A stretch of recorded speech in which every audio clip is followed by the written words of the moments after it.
is that when it feels scary to jump, Ian, that is exactly when you jump. Otherwise, you end up staying in the same place your whole life. And that I can't do. Look at all those people down there. They follow the rules for what? They're letting fear lead them. What happens if I don't? Life's simple. You make choices and you don't look back. You have to jump. There is no way around it. You have to jump. Take the biggest risks of your entire life right now. Remember, you have time.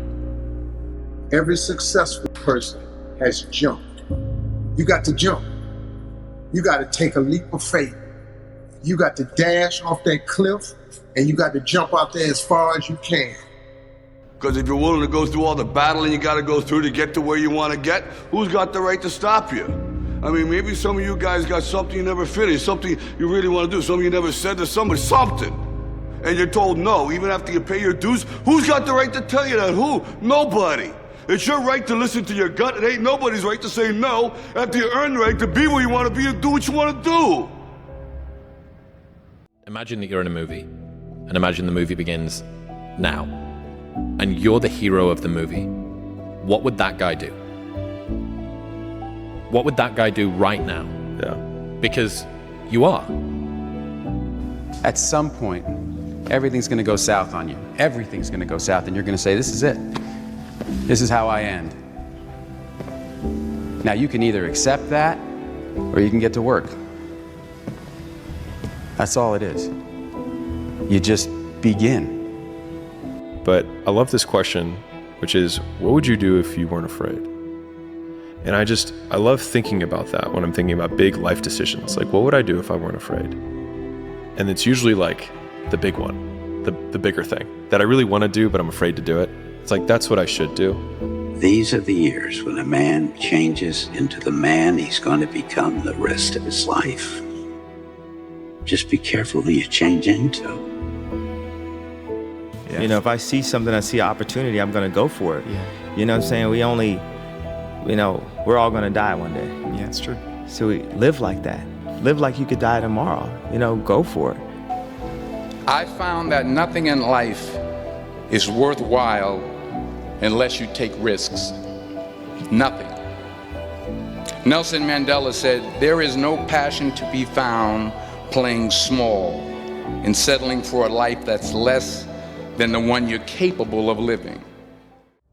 People either survive in the jungle or exist in the zoo.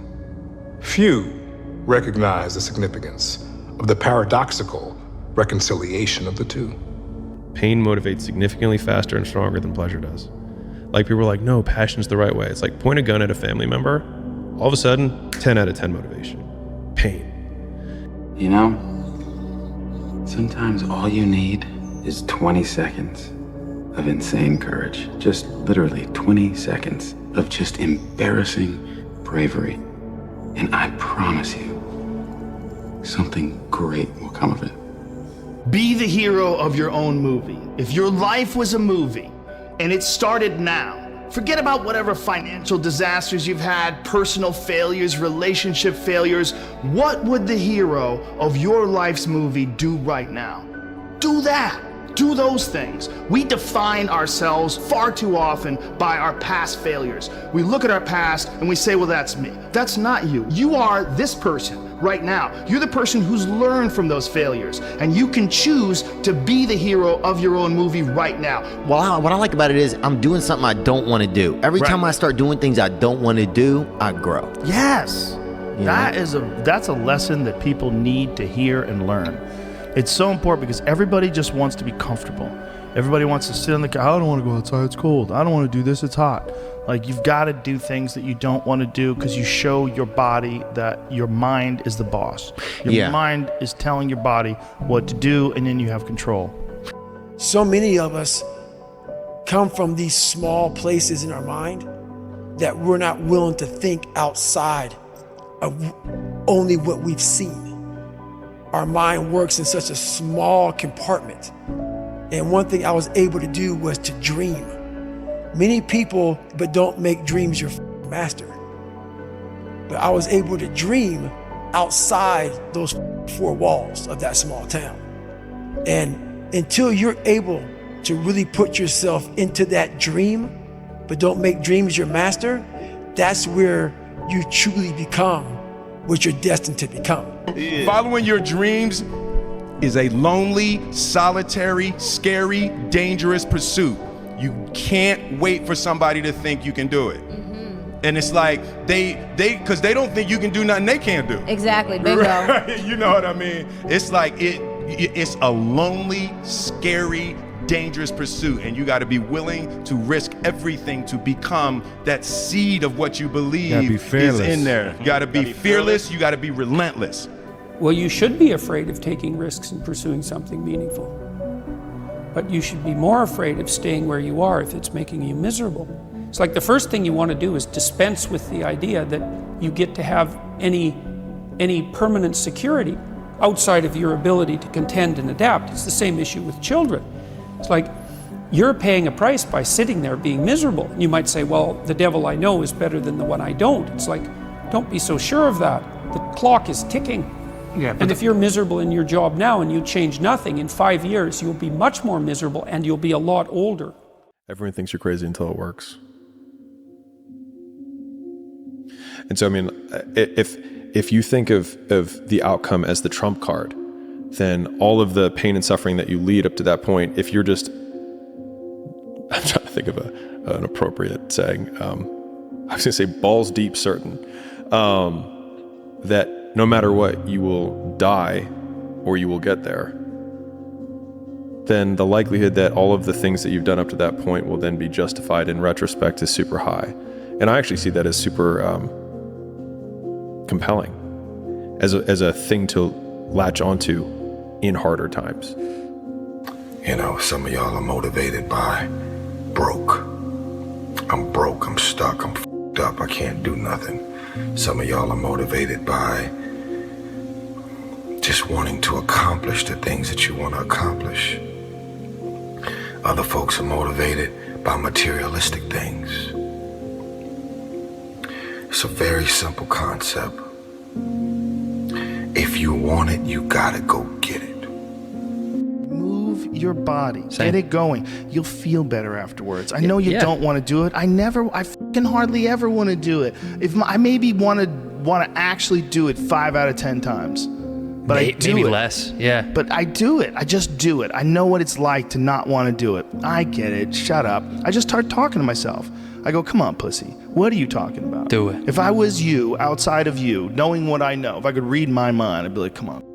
You're just being lazy. Put your fucking shoes on. Yeah. Get a sweat going, and then you're going to feel pumped. Come on, man. You've done this a million times. And then invariably, I'll be in the middle of the workout. I'm sweating. I'm like, yeah. Yeah. Woo! Yeah. And then I get into it. So what I encourage any and everybody to do is just understand who you are. Truly understand who you are. Learn yourself. Yeah. Learn yourself.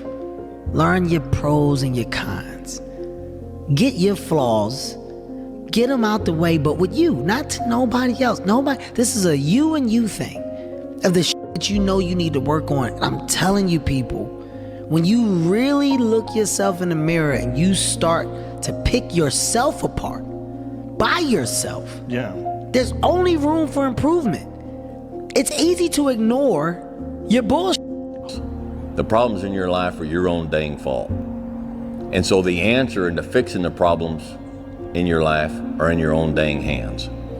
The responsibility for the well-being of your family, your wife, your husband, your children are yours. Are yours. Man, how do you do what you do? At the end of the day, I ask myself one question. Can I take one more step? And usually the answer is yes. So if you can answer that question and not take another step, that is real failure. That is real quitting. So a lot of people can take one more step, but they choose not to. I don't know if you can take 2 steps. You got to answer that question after you take the first step. But I can always take one more step. So if I choose not to, that's on me. And I gotta live with that. You know, I really don't have regrets. I am a person that says, you know, as soon as you look back in your history and you come up with something that you feel like you want to change, something else has to change. You know, so. What about your biggest disappointment? Once again, that's the same analogy. You know, disappointment to me, to win, you gotta lose. To be successful, you gotta have something that's not successful.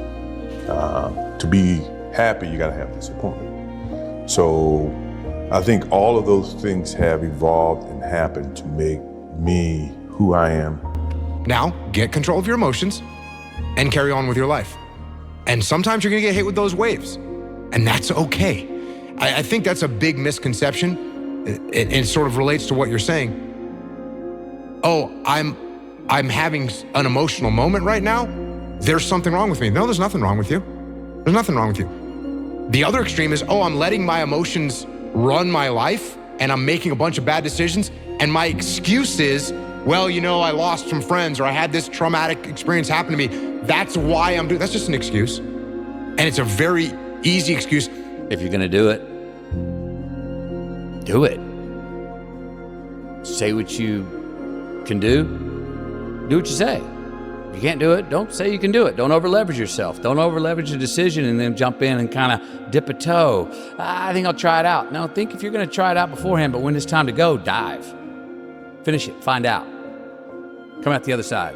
Don't leave it and go, ooh, if I just would, That keeps me up at night. I think it keeps a lot of us up at night. When you half-ass something and you just don't know whether you failed or succeeded, got what you want or didn't get what you want. Finding out and looking in the mirror and going, I didn't half-ass it. I went all the way. I found out, and that ain't for me. Or I found out, and you damn right that is for me. That's a great place to get to. But the limbo of not knowing, if you half-ass something, the limbo of going, I hedged my bet. What could have happened? You don't know. And my 3 questions are, what do you want? How badly do you want it? And how much are you willing to suffer? And very often, everything revolves around the first question, what do you want? Because a lot of people are unclear what they want from life. They don't sit down and think through. We are writing our own life story every day, and yet we don't think about it. Who do we want to be? Where do we want to live? What life do we want to lead? When we've finished our life, come to the end of our life and look back, what do we want to say that we've done? So, what do you want is a very powerful question. And then, if an athlete says, I want to be the best, Bill, fine. How badly do you want it? Because you've got to pay a price to be the best. The best pay a big price. You've got to work harder, you've got to commit more, you've got to take more responsibility, you've got to deal with more ups and downs.